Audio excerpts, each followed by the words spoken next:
Mr. Hissner here, and today I figured I would give you all a chance to go to back to school night just through video alone. So if for whatever reason you can't make a Zoom, or if you don't want to Zoom, you've found this link and you can watch this instead. And I'll make it short and succinct and to the point. So a little bit about me, kind of background-wise. I went to Millersville for my undergrad. I was undergrad in mathematics, and I graduated and then I went essentially right back to school. I took some master's classes right after I graduated in that summer, but I waited a couple years, and then in January 2020, I went back for my master's in education, and I have a master's in education, curriculum, and teaching.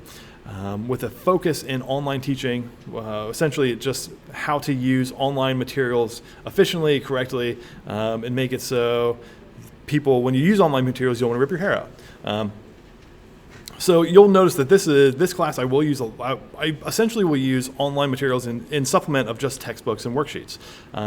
And it's one of the main benefits here that I'll get into is just kind of how students can improve their scores and work within the confines of an online environment to really get the most out of learning. This is my sixth year here at Redland. This is my fifth year teaching geometry, the Geometry A, the advanced class. So I have some experience, here with this, and I just keep kind of refining the craft here. So a little bit about me outside of profession, outside of stuff. I'm married. This is my wife Kylie and my son Leo. So you might see here, Leo is sitting on my lap at dinner because if Daddy's home, then we don't use the high chair. We just want to sit with Dad. So a lot of times right when I get home, probably until about 7:30, Leo is either on my shoulders, on my lap, or somehow crawling on me, or just jumping on me. And he's very happy to see his dad after work. And then I do my best to keep up with emails and things outside of work, but the reality is that having a wife and a family, and giving them the attention and the time that they deserve and that they need from me doesn't always allow me to get back to emails right away, especially if they're late at night. I'm in a master's program right now at Millersville for the third time because apparently they just get all my money. I'm in a master's program right now looking how to effectively integrate STEM into the math classroom. So master's program, little kid, wife. If you do reach out to me, just give me some grace, and I promise I work when I'm at work, and I'm very diligent when I'm here, and I always reply to the emails. But most of my work is done at work. So just heads up. Geometry A. Okay, so yeah, like I said, Chromebooks essentially will replace textbooks and worksheets. They all have them. They're expected to have them. They need to be charged. I have chargers and I have extra ones here. But one of the things why does it need to be a Chromebook? You might think, before you go out and buy your kid, an expensive laptop. We need the Chromebooks because I can do things like I can monitor their screens. I can see, I can kind of write on their screens. I have like a master screen that I can see everyone in my classroom screen and kind of work with that. If they're using outside technology or their phones, I don't have access to that. So one thing about me and this class in general, I have high standards for students, and a lot of the stuff that we do in this class can be pretty tough. Because of that, I open assignments. Let's say I give an assignment on Tuesday. It's due that night. We'll work on that. It'll be due the next day. But the assignment, if it's on Schoology, it will be open until Friday. It will close Friday at midnight. What does that mean? Well, I build multiple attempts into these assignments, into most assignments, especially under the ones where they kind of type their answers in and hit enter. This is because I want students to be able to get the best grade that they can. Oftentimes, math, we sit in a math class, we learn the material, we go home, and we don't know how to do one or two.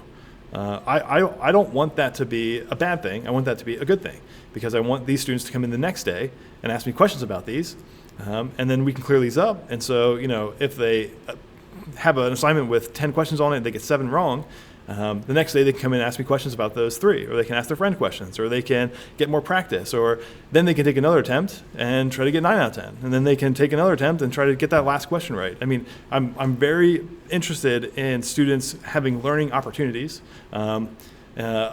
With quizzes, I'm similar. In a single class period, I can give students 2 attempts or 3 attempts in a single class period on a quiz too. And it's that same idea, is that I'm really big on learning opportunities. This is a growth class. This is a class that's in the middle of 2 algebra courses. My main goal here is for students to be able to grow as students, to be able to learn things like how to study, how to take notes, how to work with others, how to maintain academic integrity when working with others. How can I work with somebody else and not just take their answers and run? So this is a big deal for me. It's one of the main things I focus on this class. And in past years, it's been very successful. I see great growth in students from the time they come in to the time they leave. I mean, I do have a lot of freshmen in this course. So giving them that opportunity and that experience to kind of grow academically, scholastically, and also as mathematicians and problem solvers is my main goal. I have calculators to offer in class, but I don't have enough for kids to take home. Please, if they ever want a calculator, reach out. I can give you some recommendations for calculators, but they do not use their cell phones. Cell phones in class, it's just one of these things this year where if a kid has a cell phone and they don't put it away, I'm expected by the administration to give them detention for this. It's not typically an issue in my classes. I have great kids, they're very respectful, but just a heads up, calculators, not cell phones. And the last thing is keep the end in mind. This course is long, and they do things that they've never done before. They do proofs, they do things that they don't like to do, they do things that are difficult, and that 4th quarter is something that sticks out because students work hard all year, and then quarter 4 things start to fall apart for some students. Some students they're fine. It's easy to be excited, it's easy to be encouraging in September and October, but please just stay with us to the end. My goal here is to get kids to realize that courses are not over in December. They're not over in March. They're over in June. So I don't let up off the gas, and the topics don't get easier. They just keep getting harder and harder. I always start with the end in mind. And So, hey, thanks for watching, guys. I appreciate this, and hopefully I will hear from you all. Bye.